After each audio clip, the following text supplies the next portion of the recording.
Cliff ഹൗസിന് വീണ്ടും bomb ഭീഷണി. മുഖ്യമന്ത്രിയുടെ പ്രൈവറ്റ് സെക്രട്ടറിയുടെ ഇമെയിലിലാണ് ഭീഷണി സന്ദേശമെത്തിയത്. പാളയം സൗത്ത് ഇന്ത്യൻ ബാങ്കിലും ഭീഷണി സന്ദേശമെത്തി.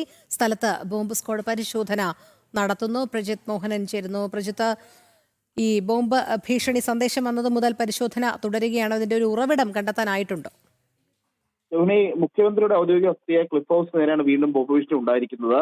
അദ്ദേഹത്തിന്റെ പ്രൈവറ്റ് സെക്രട്ടറിയുടെ ഇമെയിലായിരുന്നു ഇത്തരമൊരു ഭീഷണി സന്ദേശം എത്തിയത്. പാളയം സൗത്ത് ഇന്ത്യൻ ബാങ്കിലും സമാനമായ രീതിയിൽ ഒരു ഭീഷണി സന്ദേശം എത്തിയിട്ടുണ്ട്. ഈ സ്ഥലത്ത് ബോംബ് സ്ക്വാഡിന്റെ നേതൃത്വത്തിൽ പരിശോധന നടത്തി വരുന്നുമുണ്ട്. കഴിഞ്ഞ കുറെ നാളുകളായി പോലീസിനെയും ബോംബ് സ്ക്വാഡിനെയും ഒക്കെ വട്ടം ചുറ്റിച്ച് ഇത്തരത്തിൽ ബോംബ് ഭീഷണി സന്ദേശം എത്തിക്കൊണ്ടിരിക്കുന്നുണ്ട്. പോലീസ് നിരവധി കേസുകൾ രജിസ്റ്റർ ചെയ്തിട്ടുണ്ടെങ്കിലും ഇതിന് പിന്നിൽ ആരാണ് എന്നുള്ള കാര്യം ഇതുവരെയും കണ്ടെത്താൻ കഴിഞ്ഞില്ല. നമുക്ക് മനസ്സിലാകുന്നതനുസരിച്ച് ഏറ്റവും പുതിയ വ്യാജ മെയിൽ വന്നിരിക്കുന്നത് കോയമ്പത്തൂരിൽ നിന്നാണെന്നാണ് മനസ്സിലാക്കുന്നത്.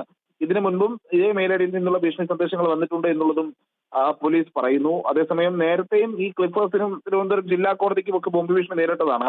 അന്നും സമാനമായ രീതിയിൽ പരിശോധന നടത്തിയെങ്കിലും ഒന്നും കണ്ടെത്താനായിട്ടില്ല. അന്നും ഈ രീതിയിൽ ജില്ലാ കോടതിയുടെ ഇമെയിലിലേക്കൊക്കെയാണ് ബോംബ് സന്ദേശം എത്തുന്നതുമുണ്ടായത്.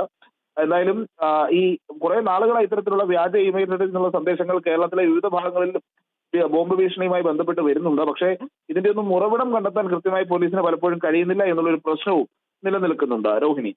ശരി പ്രജിത്ത്, എന്തായാലും തലസ്ഥാനത്ത് വീണ്ടും ബോംബ് ഭീഷണി ഉയർന്നിരിക്കുകയാണ്.